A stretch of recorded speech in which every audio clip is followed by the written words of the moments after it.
आज गर्भ कल्याण की बात है। ये बात अलग है कि आज गर्भ में ही कल्याण कर दिया जाता है। आज थोड़ा सा प्रवचन आप लोगों को सीरियस होकर सुनना है, क्योंकि किसान बीज बोता है तो ऐसे ही नहीं फेंक देता है, पत्थर पर नहीं फेंकता है। बीज उपजाऊ भूमि पर फेंका जाता है और जब फसल चाहिए तभी बीज बोया जाता है, नहीं तो बीज भी खराब है और फसल तो आना ही नहीं। आज उस गर्भ कल्याण की बात, जो पानी छान कर पीते हैं, आलू प्याज नहीं खाते हैं, फिर भी गर्भपात करवाने में कोई उनको हिचकिचाहट नहीं होती, ऐसे लोगों का क्या होगा? निश्चित रूप से यह हमारे लिए एक दिल दहलाने वाली घटना है। अभी वर्तमान में भी भले ही सफेद कोट पहनकर नियम लिया था जीवों की जान बचाने का, और उन्हीं हाथों से जीवों का वध हो रहा है। उसको क्या आप अस्पताल बोलेंगे? क्या आप उसको क्लिनिक हाउस बोलेंगे? क्या आप उसको क्या बोलेंगे? बोलो। मेरी भाषा में तो उसको हम स्लॉटरिंग हाउस कहेंगे। और जो करने वाला है वो कसाई है, और एक नहीं, दो नहीं, तीन तीन उसमें लगे हुए हैं, चाहे वो माता हो, चाहे वो पिता हो, और चाहे वो करने वाला हो। इसलिए अपने आप को बचाना है। मात्र ये हिंसा नहीं है, ये महापाप है। अतिथि को देवता कहा और ऐसे उस देवता की हत्या है। ये दीनहीन जो बाहर में आ जाता तो कोई बात नहीं, लेकिन अब कहां जाए? बाहर में यदि किसी बालक को कोई डर लगता है तो मां के आंचल में जाके छिप जाता है, लेकिन अब मां ही हत्यारन बन जाए तो उसका क्या होगा? उसका क्या होगा? बोलो। निश्चित रूप से यह हमारे समाज के लिए कलंक। और आज तो यह है, तो दूसरा मैंने पहला बताया, देवता की हत्या है, दीनहीन की हत्या है, शरणागत की हत्या है, और अपने ही खून की हत्या है। कलेजे के टुकड़े कर देते हैं, अपने ही लाल का हलाल कर देते हैं। कैसे ये अनीत कुकृत्य हो रहा है, और आप लोग भी आंख मूंद कर देख लेते हैं इसको। आगम में वैसे तो इसका कोई प्रायश्चित नहीं, और जब तक गुरु से, बड़े गुरु से प्रायश्चित नहीं हुआ, आचार्य से, परमेष्ठी से, तब तक वो सूत्रग्रस्त बताया गया है। तब तक वो आहार दान, अभिषेक आदि विधान आदि क्रियाएं नहीं कर सकता है। कोई उसकी फलदायी नहीं होगी ये क्रियाएं। इसलिए ये आप देखिए ना, अब मैंने अभी कहा कि बाहर में यदि मान लीजिए कुछ भी उसके ऊपर, यदि कोई पिन भी चुभती है, कांटा भी चुभता है, तो माँ के आंचल में चला जाता है। लेकिन अब जींस पहनने वाली माताएं आंचल कहां से लाएगी? अब जींस पहनने वाली माताएं आंचल कहां से लाएगी?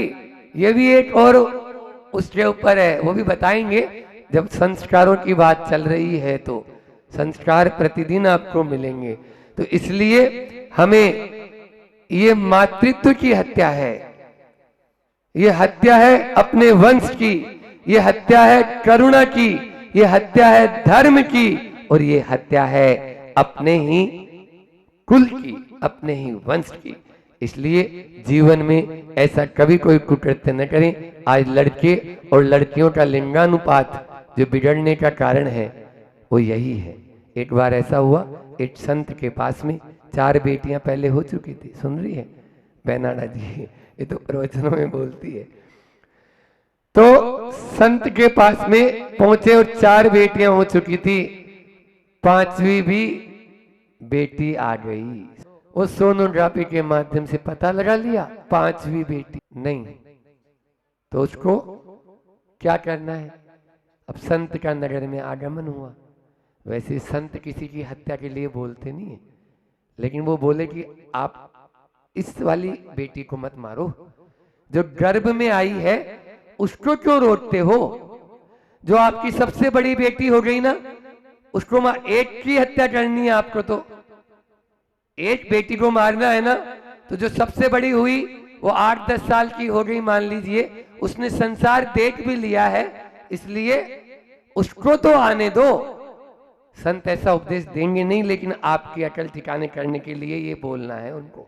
समझ में आ रहा है? हाँ, नहीं तो आप लोग सोचो तो वो संत ने जैसे नहीं नहीं उसको तो नहीं मार सकते हैं, वो तो हमारे जी का लाल है, कलेजे का टुकड़ा है, फिर इसको क्यों आप ऐसा सोच रहे हो?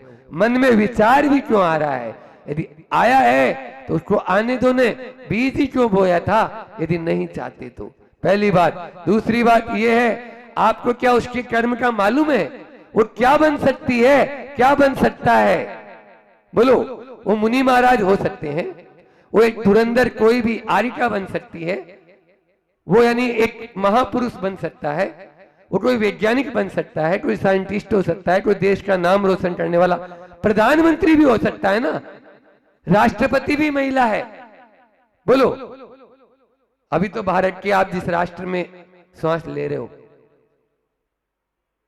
क्यों उसको रोक रहे हैं? क्या आपने उसका टेका ले लिया? और मैं 2 उदाहरण आपको बता रहा हूं, सत्य उदाहरण है। कहो तो हम नाम भी बता दें, लेकिन नाम नहीं बता रहे हैं। कि आई और लड़की थी, दोनों ने सोचा कि नहीं अपन लोग इसको अभी जो है 2 लड़कियां पहले है, अब तीसरी लड़की नहीं चाहते, तो इसलिए इसको गर्भपात करके अलग करना है। ऐसा क्यों करते? लेकिन उनकी जो माँ थी वो वृद्धि थी। क्यों? क्या बात है इसमें? क्या बात है? आने दो ना, पालन हम करेंगे, तुमसे नहीं हो रहा तो। क्यों? क्योंकि जो भी बेटियां हैं वो टेंशन नहीं है, बल्कि टेंशन के बराबर है। एक एक बेटी वो टेंशन नहीं है, वो 10 पुत्रों के बराबर है। क्यों? आप यानी नारी यदि जगत को यदि मान लीजिए खत्म कर दिया जाए तो क्या रह जाएगा? नारी के बिना ये समाज नहीं रहेगी। इसका रौद्र क्या रूप होगा? हो रहा है, आ रहा है वही रूप। यहां से करुणा समाप्त हो जाएगी, क्षमा समाप्त हो जाएगी, धरती समाप्त हो जाएगी, ममता समाप्त हो जाएगी। बोलो। यदि नारी है इस जगत पर, नारी तीर्थंकर को जन्म देने वाली कौन है? मरुदेवी बोलो ना, वो भी तो कोई नारी है। नर से नारी है भारी, और एक नहीं 2-2 मात्राओं में है भारी। 2-2 मात्राओं में भारी है। नर के और नारी में 2 मात्राएं ज्यादा है। तो क्या समझ रहे हो आप? इसलिए नारी के बिना यह धरती टिक नहीं पाएगी। उन संत की बात उनको समझ में आ गई, कान पकड़ के बोल दिया, नहीं ऐसा कोई कुकृत्य नहीं करेंगे। अब दूसरा उदाहरण सुना। वो जो उदाहरण सुना रहा था कि उनकी सास ने समझाया, व्रती थी, और जब बेटी हुई तो देखा तो बेटी नहीं है, सोनोग्राफी में बेटी बताई थी, और बाद में वो लड़का हुआ। देखो ये बोल रहे हैं हमारे पास में कि होता है महाराज, 1 नहीं 4-4 5-5 लोग। क्यों आप हॉस्पिटल में जाके उनकी मशीनों पर विश्वास कर रहे हो? मूर्ख बनाने की मशीनें हैं ये। जितनी भी अस्पताल खुले हैं ये आपको चंदू बनाने के लिए हैं और आपकी जेब खाली करने के लिए। क्यों आप उन अस्पतालों में जाकर अपना पैसा बर्बाद करें? अब दूसरी बात बता देता हूं। एक ने ऐसे हुआ, 4 लड़कियां, पहली लड़की आई, और पहली जैसे ही लड़की आई तो बोले नहीं, पहले तो अपन को लड़का करना था, प्लान तो अपन ने लड़का का किया था, ये तो लड़की आ गई। मतलब बेटा बेटी भी प्लान से पैदा होते हैं। अब बेटा बेटी भी प्लान से पैदा होते हैं, ये तो स्थिति है देश की। तो अभी नहीं चाहिए, अबॉर्शन करा दिया। आप लोग यकीन नहीं मानेंगे, जैन परिवार की उस महिला ने आज 22 साल हो गए, उसके बाद में आज तक उसकी कोर्ट नहीं भरी। बोलो। वो जो लड़की आई थी उसको अलग किया, उसके बाद में आज तक वो कभी बांझ हो गई। वो गर्भवती नहीं हो पाई। ये उदाहरण है समाज के बीच के। इसलिए आज इस गर्भ कल्याण के दिन हम अपने आप को, आज यहाँ पर 56 कुमारियां, अष्ट कुमारियों का कार्य, बोलो आज आप देख रहे थे, हम हमारे आंखों में भी उस समय पानी आ रहा था कि देखो गांव की बेटियां अपने ही बड़े बुजुर्गों के साथ में होली भी खेल रही है और उनको वो भी हल्दी भी लगा रही है। ये कितना अच्छा। पहले उनको आमंत्रित करते थे, जब तक कोई भोज भी जब प्रारंभ नहीं होता था, हमने तो अपने गांव में यही देखा था कि पहले कुमारियों को बैठाएंगे और 8 कुमारियां या 2 कुमारियां या 10 कुमारियां हैं, उनको पहले जिमाता था। हम बहुत छोटे थे तो पहले हमें नहीं मिलता था, पहले उनको मिलेगा। ये था हमारे यहाँ की संस्कृति, ये भारत की संस्कृति। इस भारत की संस्कृति को क्या हो गया है, क्यों हो गया है, ये समझो। तो पंच कल्याण के आज इस मंडप पर आप लोग बैठे हुए हैं, याग मंडल विधान अभी आप लोगों ने किया है, लेकिन आप लोगों को इन सब को ध्यान देना है। और एक पौराणिक उदाहरण बता देता हूं, जो मैंने भी कहा कि वो क्या महापुरुष बन सकता है, कौन हो सकता है पौराणिक, और वो भी महाभारत का प्रसंग आपको मालूम है। बोलो सुना दूं? हाँ, पूरा नाम भी आपको मालूम है, कान खोल के सुन लो, क्योंकि उसका नाम ही कर्ण है। कर्ण है। यदि वो भी चाहते कि नहीं, कुंती चाहती तो उसको, तो क्या होता, लेकिन क्या उसने दिखा दिया, अर्जुन को भी लोहा लेने के लिए मजबूर कर दिया। तो ऐसे क्यों, यानी जो है ना, अपन ने बीज बोया है आप लोगों ने, तो उस बीज को कभी भी और आप लोगों से नहीं संभले तो अभी तो हम लोग मुनि महाराज जी हैं, थोड़ा सा बड़ा कर लो उसको 8 साल तक, 8 साल के बाद की जिम्मेदारी हम लोग लेते हैं। और बोलो फिर क्या चाह रहे हो, आरिका माता जी के पास में पहुंचा दो, मुनि महाराज जी के पास में पहुंचा दो, लेकिन आप उसका गला तो मत घोटो। द साइलेंट स्क्रीन एक मूवी है, कभी आप देखेंगे। ये केवल मात्र गर्भपात नहीं होता है। यदि यहाँ पर भी अवसर मिले तो हमारे पास रखी है, आप चाहो तो उसको यहाँ दिखा सकते हो आजकल, कि उसमें किस प्रकार से हथियारों के द्वारा अंदर में उनको वो तड़पता है, दौड़ता है, इधर से उधर संकुचाता है, लेकिन उसके एक अंग को काट काट कर बाहर निकाल दिया जाता है।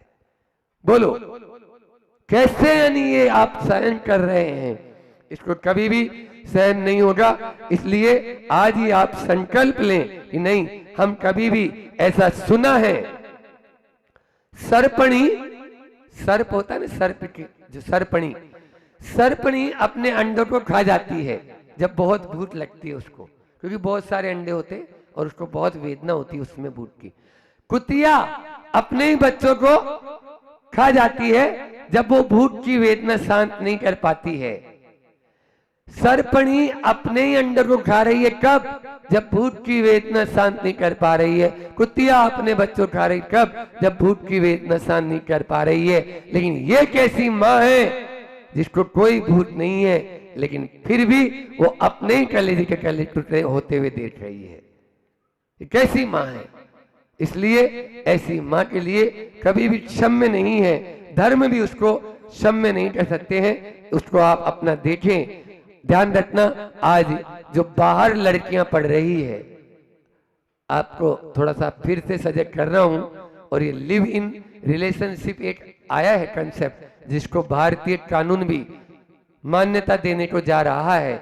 लेकिन आप लोगों ने सबने चूड़ियां पहन रखी हैं, चाहे मर्द तो क्या कोई है ही नहीं, तो महिलाएं तो ठीक है, पुरुषों ने भी, आप लोग उसका पुरजोर विरोध होना चाहिए कि भारत में ऐसा कोई कानून नहीं बन सकता है जिसके माध्यम से हमारे संस्कारों की हत्या हो जाए, हमारी संस्कृति की हत्या हो जाए, हमारे भारत के ऊपर किसी प्रकार का लांछन लगे। यहाँ की ऐसी कोई संस्कृति नहीं। यहाँ तो गर्भ को भी कल्याणक का नाम दिया है। बोलो गर्भ कल्याणक, और जिसमें मुनि महाराज जी भी बैठते और बैठ रहे हैं और प्रवचन कर रहे हैं और आते हैं। क्यों? कल्याणक है गर्भ। देवता भी प्रमुदित, कल बताऊंगा, अभी उत्तरार्ध रूप और है इसका, जहां नरक में भी कुछ पल के लिए प्रमुदित हो जाते हैं, शांति हो जाती है। ये कोई छोटी मोटी नहीं, ये तीर्थंकर है जो चरम और परम रूप है। इसलिए मैं तो यही कहना चाहूंगा, हर व्यक्ति चाहता है, हर माँ बाप चाहता है श्रवण कुमार जैसी संतान को पैदा करना, लेकिन श्रवण कुमार की संतान को पैदा करने के लिए पहले स्वयं को श्रवण कुमार बनना पड़ेगा, पहले स्वयं को श्रवण कुमार बनना पड़ेगा, अन्यथा स्वयं आप त्याग नहीं करना चाहते हैं और दूसरे के लिए कुछ नहीं। इसलिए अपने आप को सोचना है और ये इन छोटे, ये जो इतना बड़ा जो महापाप है, इस महापाप से बचना है। ऐसा कोई भी कुकृत्य न करें। आज आप लोग यहाँ पर गर्भ कल्याण के इस अवसर पर ये संकल्प लेंगे, अभी तक तो किसी ने कराया नहीं, कराया है तो वो प्रायश्चित लें गुरु जी के पास में, और आगे अब कराना नहीं है, क्योंकि आज आपने महाराज जी की वाणी सुन ली है। तो दोनों हाथ ऊंचे कर लो, दोनों हाथ ऊपर कर लो। हाँ, केवल जच्चा और बच्चा की केवल मात्र जब स्थिति उस समय कोई ऐसे सीरियस हो जाए, उसको छोड़कर बोलो, हे महाराज जी, आज इस पंच कल्याणक महामहोत्सव में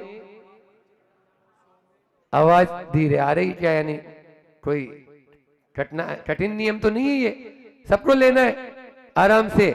आज इस पंच कल्याण महामहोत्सव के पहले दिन गर्भ कल्याणक की वेदी पर याग मंडल महामंडल विधान के अवसर पर हम ये संकल्प लेते हैं कि कभी भी गर्भपात की अनुमोदना नहीं करेंगे और नहीं कराएंगे और नहीं करेंगे। चलिए 9 बार नमोकार महामंत्र का स्मरण आप लोग कर लो। आज आप लोग सब संकल्पित हो गए हैं। हम तो जब भी कभी नव दंपति आते हैं, कोई भी विवाह कर तो मेरा तो यही है, सबसे पहले ये नियम दिलाता हूं कि भैया तुम उस संतान को आने के बाद में कैसी भी हो, लेकिन उसको जन्म लेने से मत रोकना। जिसके दोनों हाथ नहीं होते, जिसके दोनों हाथ नहीं होते, कौन कहता है हाथों में तकदीर होती है? अरे तकदीर तो उनकी भी होती है जिनके हाथ नहीं होते, तकदीर तो उनकी भी होती है जिनके दोनों हाथ नहीं होते हैं। पेट से दोनों पांव नहीं लेके आए, लेकिन एरोप्लेन उड़ा रहा है, एरोप्लेन चला रहा है आज भारत में। बोलो, दोनों पांव लेके नहीं आया था और आज प्लेन चला रहा है। क्यों नहीं चलाएगा? क्यों रोक रहे हो आप उसको?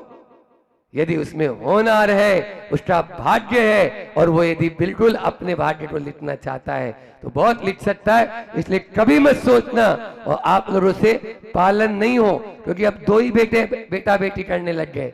ये भी बोल दूं, हाँ दीदी तो एक ही। बड़ी स्थिति दयनीय हो रही है।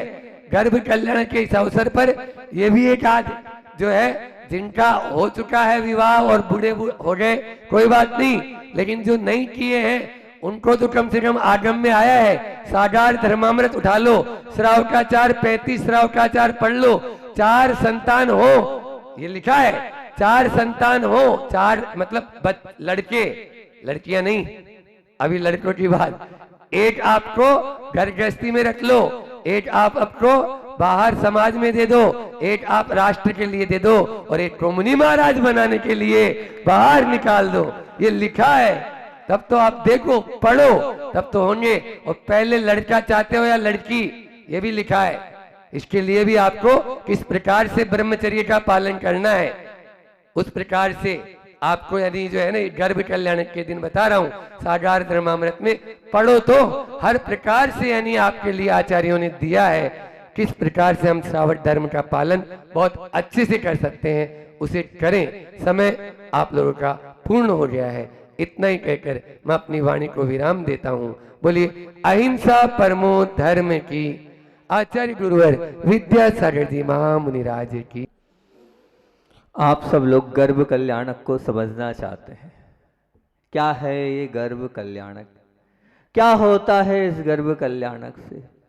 क्यों मनाया जा रहा है ये गर्भ कल्याणक? बहुत, मैं कह रहा हूँ, 5 कल्याणकों में सबसे महत्वपूर्ण ये गर्भ कल्याणक है। ये आने वाले जो 3 प्रवचन रहेंगे, आज के, कल सुबह के और परसों कल दोपहर के, बहुत अच्छे हैं। बहुत ध्यान से सुनना, जीवन इससे आपका कृतार्थ हो जाएगा।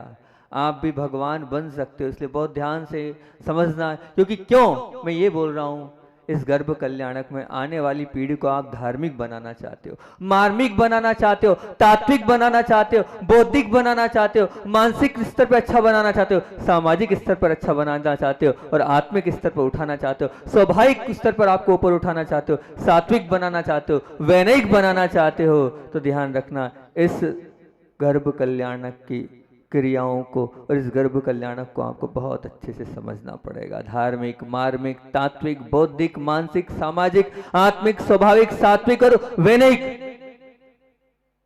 बहुत सारे बोल दिए। बहुत सारी चीजें इसी में है, एक बीज में बहुत सारा कार्य है। आप समझना इस बात को। ये कल्याणक और इसके भाव हर गृहस्थ को, विशेष रूप से हर गृहिणी को, विशेष रूप से हर गृहिणी को समझना बहुत ही आवश्यक है। बहुत अच्छे से समझना इन बातों को, जो आपके लिए नहीं, आपके पूरे परिवार के लिए अच्छा कहलाएगी। हर माँ अपनी संतान को उत्कृष्ट एक अच्छा कुल रत्न बनाना चाहती है। सबकी भावना है कि हमारा बच्चा क्या बने, हमारा बच्चा तो महावीर बने, हमारा बच्चा तो क्या बने, ऐसा बने जो देश का नाम, समाज का नाम, गांव का नाम, नगर का नाम रोशन करे। तो कुल रत्न बनाने के लिए पहले स्वयं को रत्न बनना पड़ेगा, जब वो कुल रत्न होगा। पर सपना साकार आकार रूप में परिवर्तन करना है, तो उस बीज की यात्रा का जो प्रारंभ होता है, जब हम डालते हैं तब से वो कृषक ध्यान रखता है, तब जाके वो बीज पनपता है, पूरा ध्यान रखता है। ध्यान नहीं रखेगा तो बीज नहीं होगा। तीर्थंकर प्रभु के जन्म के 6 माह पूर्व ही, जब तीर्थंकरों का जन्म होता है, तो आपको बताएं 6 माह पूर्व देवियां आती है, और देवियां क्या करती है, तीर्थंकर माता की मानसिक स्थिति को, उनके भावों को निर्मल के लिए, निर्मल करने के लिए अष्ट देवियां आती है। अब महाराज जी हमारे कोक में तो तीर्थंकर का जन्म है नहीं, तो क्या करें। वो अष्ट देवियां आती हैं, आगम में लिखा है वो अष्ट देवियां किस किस कार्य के लिए आती हैं और क्या क्या करती हैं। सबसे पहले श्री आती है, ह्री आती है, धृति आती है, कीर्ति आती है, बुद्धि आती है, पुष्टि आती है, लक्ष्मी आती है, शांति आती है। 8 देवियां हैं। इन 8 देवियों से आप समझो, अगर हम चाहते हैं कि तीर्थंकर नहीं लेकिन तीर्थंकरों को मार्ग पे चलने वाला अगर आप बालक या बालिका चाहते हैं, तो इन 8 देवियां क्यों आती है और क्या करती है, इसको हमें क्या करना पड़ेगा, समझना पड़ेगा। जब हम अपनी संतान को, अपनी उत्पन्न होने वाले कोख में जो बच्चा है उसको संस्कारित कर सकते हैं, तो क्या है, सबसे पहले श्री। ये श्री क्या करती है आकर तीर्थंकर भगवान के लिए, तो कहते हैं ये श्री आती है, और श्री का काम ये होता है, आगम में लिखा है शोभा, शोभा बढ़ाने के लिए आती है। अब विचार करना कि हमारे माध्यम से हम क्या कर रहे हैं, हमारे जो कार्य 9 महीने में हैं वो शोभा के योग्य है कि नहीं। ऐसा तो नहीं हो कि जो हम कार्य कर रहे हैं वो अशोभनीय है। अगर हम अशोभनीय कार्य करेंगे तो तीर्थंकर जैसा कुल रत्न नहीं होने वाला है। अपने बालक को धार्मिक बनाना है तो क्या करना पड़ेगा, वो जो अष्ट कुमारी है वो शोभा क्या करती है, मैंने कहा ना, भावों को संस्कारित करती है। तीर्थंकर के भावों को संस्कारित करती है। तो आप भी अगर चाहते हैं तो शोभा अपनी बढ़ाने के लिए ऐसा कोई काम उन 9 माह में मत करना जिससे आपका और आपके परिवार की शोभा खराब हो रही हो, अशोभनीय हो रहा हो। दूसरी आती ह्रीम। ह्रीम क्या करती है, बोले लज्जा। ऐसा कोई कार्य नहीं होना चाहिए उन 9 माह में कि लज्जा, यहाँ तक कि मतलब क्या, उस तीर्थंकर माता के लिए लज्जा है ना, ऐसा शर्म का कोई काम नहीं, ऐसा कोई कार्य नहीं जिसके माध्यम से वो और उसका परिवार नीचे मुख कर दे। इस प्रकार की शर्म, एक लाज उनके अंदर भर देती है वो कौन, देवी। तो अब ध्यान रखना, हमें क्या सीखना है, उससे यही सीखना है किसी प्रकार की लज्जा वाला कार्य ना हो, बल्कि क्या हो, हमारे अंदर एक डर हो, एक भय हो, एक आतंक हो। किस चीज का भय, किस चीज का, ये आतंक हो कि मेरे गर्भ में एक शिशुस्थ बालक है, उस बालक का मुझे ध्यान रखना है। एक बहुत अच्छी बात बताता हूं। एक शिक्षक थे, उस शिक्षक को देखकर एक सज्जन ने कहा, बोले एक बात समझ में नहीं आती है, मुझे एक बात समझ में नहीं आती है, बोले पुराना जीवन आपका कुछ अलग ही था, बाल बड़े बड़े गिन गिन के बाल कटते थे, चश्मे आप पहनते थे, खूब सारी म्यूज, आप जब भी कोई नई पिक्चर आती थी पहला पहला शो और बिल्कुल तैयार रहते थे, आप रात में घूमने जाते थे, चौपाटी पे घूमने जाते थे और सूट बूट टिपटाप बिल्कुल ऐसा, चश्मा बेल्ट बिल्कुल, पर्स और बिल्कुल टोपी वोपी। लेकिन आजकल आपका जीवन बदल गया, आजकल आपका जीवन, बहुत ध्यान से सुनना, बहुत अच्छी बात बता रहा हूँ। तो बोले आजकल आपका जीवन बदल गया, बात क्या है? शिक्षक महोदय बहुत समझदार थे, आप भी उनके जैसे समझदार बन जाना।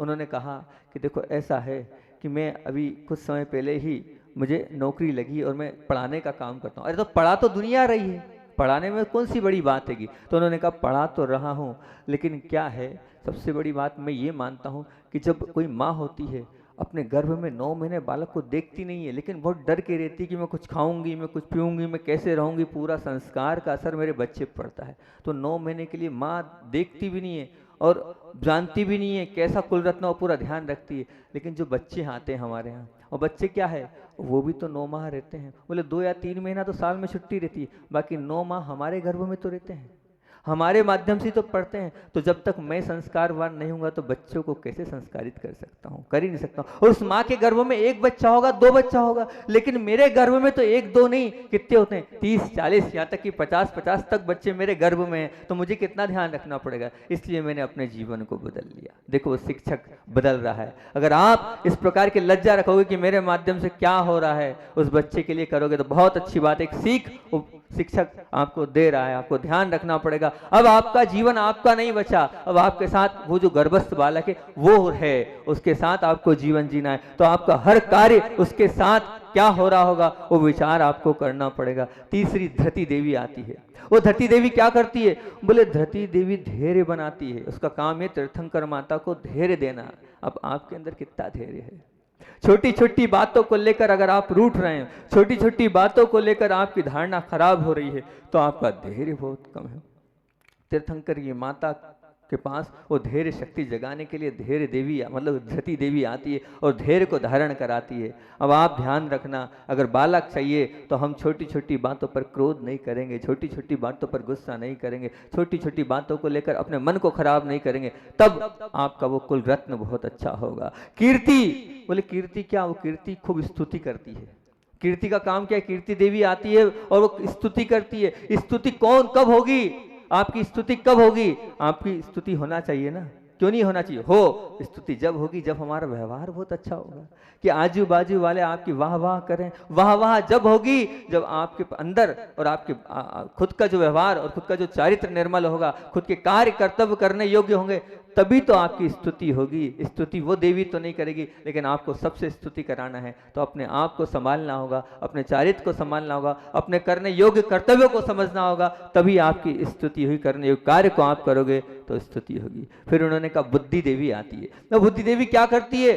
बोले ज्ञान को निर्मल करती है। ज्ञान को निर्मल करती तो आप विचार करना, अब बुद्धि देवी तो नहीं है, लेकिन आपके पास गुरु हैं, वो आपके ज्ञान को निर्मल कर रहे हैं। आपके पास प्रभु की वाणी, वो जिनवाणी है, वो आपके ज्ञान को निर्मल कर रही है। आप कितना अपने ज्ञान को निर्मल कर रहे हो? आप अपने ज्ञान को निर्मल करोगे तब वो कुल रत्न उत्पन्न होगा, उसके बिना कुल रत्न की उत्पत्ति नहीं होगी। ज्ञान को निर्मल करना पड़ेगा। अभी तो देवी आ नहीं सकती है, लेकिन आप देवी के स्वरूप में ये मान के चलना कि ये जिनवाणी माँ बैठी है, ये गुरु बैठे हैं, इनकी वाणियों को हमें सुनना है और अपनी बुद्धि को निर्मल करना है। और बुद्धि को निर्मल कैसे होगा? अपनी सबसे बड़ी अज्ञानता ये मिटाना है कि चाहे जो हो जाए, हमारा एक नियम हो गया, हमारे अगर गर्भ में बालक आया है तो आज से एक पक्का तो नियम लेते हैं कि अपना ये जो माथा है देव शास्त्र गुरु के आगे झुकाएंगे, उसके अलावा कहीं नहीं झुकाएंगे। बस ये हमारी अज्ञानता दूर करती है वो बुद्धि देवी। बस इतनी अज्ञानता दूर करना कि हमें कहीं माथा नहीं झुकाना है, हमें तो प्रभु के चरणों में, गुरु के चरणों में, और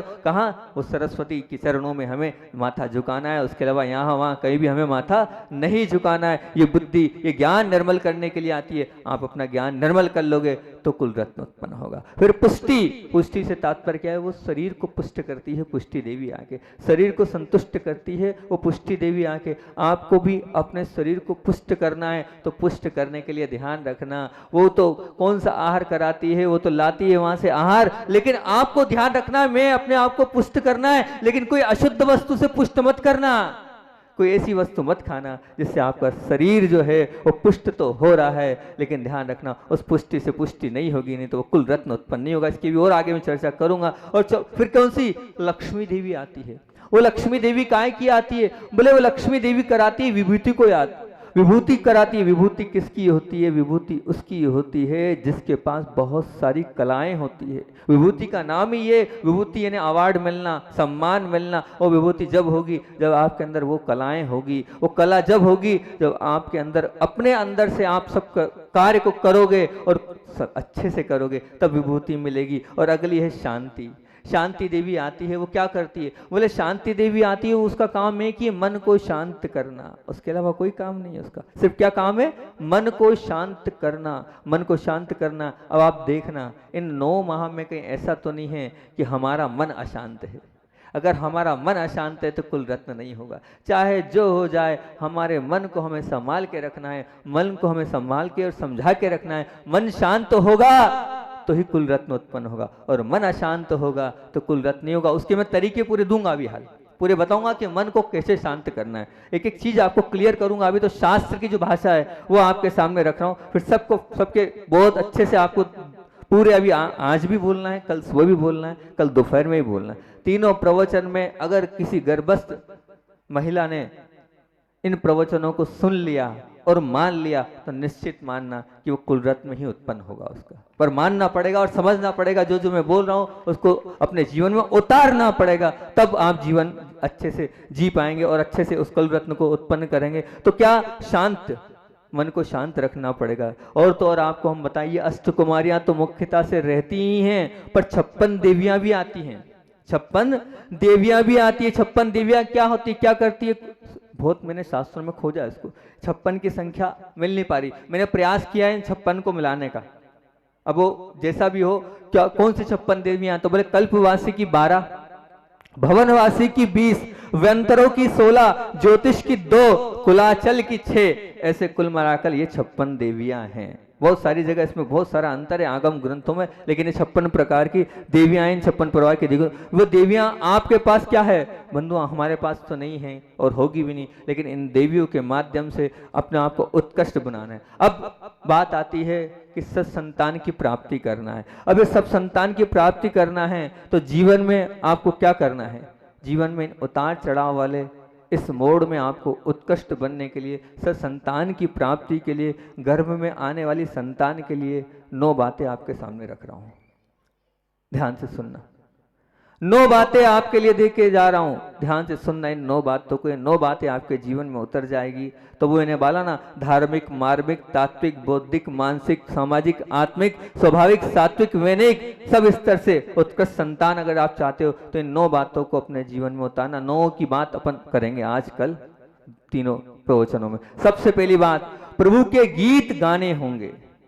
प्रभु के गीत गाने होंगे। देखो मैंने तो अपना चिंतन दिया है, अपना जो मैंने सोचा विचार किया वो आपके सामने। अच्छा लगे तो बहुत अच्छी बात है, नहीं तो जाओ जिसमें सुविधा हो, तकलीफ नहीं हो, कष्ट नहीं हो, ऐसे आप अपने आसन के साथ प्रभु भक्ति और प्रभु पूजन के लिए कोई मनाही नहीं है। आखिरी दिन तक आपको पूजन करना है और बहुत अच्छे से पूजन करना है, विधान करना है। मैं तो कहता हूँ हर हफ्ते आप विधान करो, भाव पूर्वक करो और श्रेष्ठ वस्तुओं को चढ़ाओ। जितनी श्रेष्ठ वस्तु आप चढ़ा सकते हो उतनी चढ़ाओ। हर हफ्ते आपका विधान होना चाहिए। रोज हो जाए तो सोने पे सुहागा, रोज हो जाए तो सोने पे सुहागा मान के चलना। और पूजन की द्रव्य की सामग्री आप स्वयं तैयार करना, अपने हाथों से सजाकर आप करोगे, पूजन करोगे तो उसका अलग ही महत्व होगा। खुद अपने हाथों से सजाओगे, वो जो पुण्य, वो जितनी देर आपने वो द्रव्य सामग्री तैयार करी है उसका जो पुण्य है वो आपके खाते में चले जा रहा है। सीधे सीधे शुद्ध उपयोग आप करते चले जा रहे हो, करते चले जा रहे हो। और ध्यान रखना, वो थाली इतनी अच्छी सजे, जैसे आप लोग सजाते हो ना अभी हाल आचार्य की पूजन के लिए, ऐसी थाल सजे आपके कि आपके द्रव्य को देखकर दूसरे वाले के भाव भी जाए कि मैं भी पूजन कर लूं।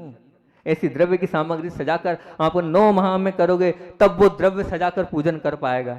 जब अभी आप सजाकर पूजन करोगे तब वो द्रव्य सजाकर पूजन करेगा, नहीं तो फिर आप धक्का मारना तब भी वो पूजन के लिए नहीं जाएगा, क्योंकि आपने नहीं करी तो वो क्या करेगा। 9 माह में आपने नहीं करी तो वो क्या करेगा, ये मान के चलना। और क्या है, हो सके तो एक सिद्ध चक्र विधान कर लेना। हो सके तो एक सिद्ध चक्र विधान कर लेना। सिद्ध चक्र विधान हो जाए तो बहुत अच्छी बात है, और सामूहिक हो जाए तो बहुत अच्छी बात है। तो पति पत्नी बैठ के कर लेना, लेकिन इस 9 माह में सिद्ध चक्र विधान कर लेना। वो सिद्ध चक्र विधान ये मान के चलना कि वो जो आने वाली संतान है उस संतान को संतान बना देगा। और मैं तो इतना कहता हूँ, और एक और विशेष बात कि जैसे आप घर में देख रेख करते हो ना, जाले लग गए हैं, है ना, घर में कहाँ क्या खराब है सब व्यवस्थित करते हो, ऐसे शुद्ध आपका धर्म ध्यान कराना है। उस समय 9 माह में आपको प्रतिदिन ये देखना है कि मंदिर में कहाँ क्या खराबी है, कहीं जाले लग गए हैं, कहीं पोछा लगाना है, कहीं झाड़ू लगाना है, कौन सी चीज़ खराब है, कौन सी चीज़ ऐसी जिसको अलग करना, ये कार्य आपको शुद्ध शुभ उपयोग है। ये इसको क्या मानना, शुद्ध शुभ उपयोग मानना। और तो इतना बोलूँगा कि जो मूल नायक भगवान है आपके, उन मूल नायक भगवान के प्रतिदिन आपको अर्घ चढ़ाना है, लेकिन अलग अलग प्रकार से। अलग से मतलब क्या, अलग किसी दिन फल से चढ़ाया 10-12 फल, किसी दिन सुंदर गोले छील लिए पीले कर लिए उससे चढ़ाया, किसी दिन पुष्प से चढ़ाया, किसी दिन किसी से चढ़ाया, किसी दिन नारियल और अन्य अन्य जितने चांदी के हो सकते हैं तो चांदी के करो, पर अच्छे शुद्ध ऐसे अलग अलग आप उन मूल नायक भगवान को आप अर्घ आपको चढ़ाना है, उससे भी बहुत अच्छा लगता चला जाएगा। और एक और बात बोलूं, कल्याणक आते हैं भगवान के, उन कल्याणकों में क्या करना है, उन कल्याणकों में सजा कर अच्छे लड्डू, ऐसे लड्डू की जो चढ़ाएं देखते रह जाएं, चढ़ाते ना आप, जब आता है कोई सी मोक्ष कल्याणक, ऐसे लड्डू आप तैयार करो और हर कल्याणक को मनाओ। इसके विषय में कल और बहुत अच्छे से बताऊंगा, आज तो 2 ही पॉइंट कर पाया हूँ, अभी कितने बाकी है, 7 बाकी हैं। कौन से प्रभु के गीत गाने होंगे और प्रभु से प्रीत करनी होगी, अभी आपको रटा देता हूँ। प्रभु की सीख माननी होगी, अब सीख कौन कौन सी बताऊंगा आपको, और प्रभु की बोली पढ़नी होगी, वो बोली कौन सी पढ़नी वो भी बताऊंगा, और प्रभु की झोली भरनी पड़ेगी, कैसे झोली भरना है वो भी बताऊंगा, प्रभु की डेली चढ़नी होगी, वो डेली भी कैसे चढ़नी वो भी बताऊंगा, और प्रभु की मूर्ति बनना होगी वो भी, और प्रभु की धुरी बनना होगी वो भी, और प्रभु की रट लगाना होगी वो भी, सब आपके सामने कल दोनों प्रवचनों में मैं करूंगा। अंत में आचार्य भगवान की अपन बात करते ही हैं, 2 मिनट में आचार्य श्री जी की बात करके अपनी बात को मैं विराम दूंगा। संस्कारों की बात चल रही है, संस्कारों की बात चल रही है, संस्कारों की बात मैं आपके सामने बात रख रहा हूं कि आचार्य भगवान का नाम विद्याधर क्यों रखा, आचार्य भगवान का नाम विद्याधर क्यों रखा। क्या बात थी कि विद्याधर नाम रखने के पीछे एक बहुत महत्वपूर्ण कारण ये है कि अक्कीवाट करके 20 किलोमीटर पास में एक गांव है अक्कीवाट, वहां पर एक बहुत बड़े संत हुए हैं अकबर के जमाने के, उनकी समाधि स्थली है, उनकी समाधि, उनका नाम भी था क्या, विद्यासागर, उनका नाम भी विद्यासागर था। आज समय हो गया, क्या थे वो और कैसे थे उनकी बात मैं कल बता दूंगा। तो वो चमत्कारिक विद्यासागर जी थे, और हर अमावस्या पर माता जो थी उनकी वो जाती थी, क्या नाम है माता का, श्रीमंती। तो श्रीमंती माता हर अमावस्या के वहां अर्घ चढ़ाने जाती थी, पूजन करने जाती थी, अनुष्ठान करने जाती थी, और कोई ऐसी अमावस्या पूरे 9 माह में नहीं छोड़ी। तो उनके उससे वो पुत्र हुआ था, इसीलिए जो है उस पुत्र का नाम विद्याधर रखा। और इसीलिए जो है वो ऐसा कहते हैं कि ये उनकी कृपा से हुआ है, ये उनकी कृपा से हुआ है। तो इस कृपा का कारण कौन है, तो बोले वो हैं। तो बस तो हो सकता है कहीं वही तो इस कोख में जन्म लेके नहीं आए हैं, इसलिए विद्याधर रखा। और वो इतने सुंदर क्यों हैं इसको कल बताऊंगा मैं। बोलिए आचार्य भगवान विद्यासागर जी महामुनि राज की।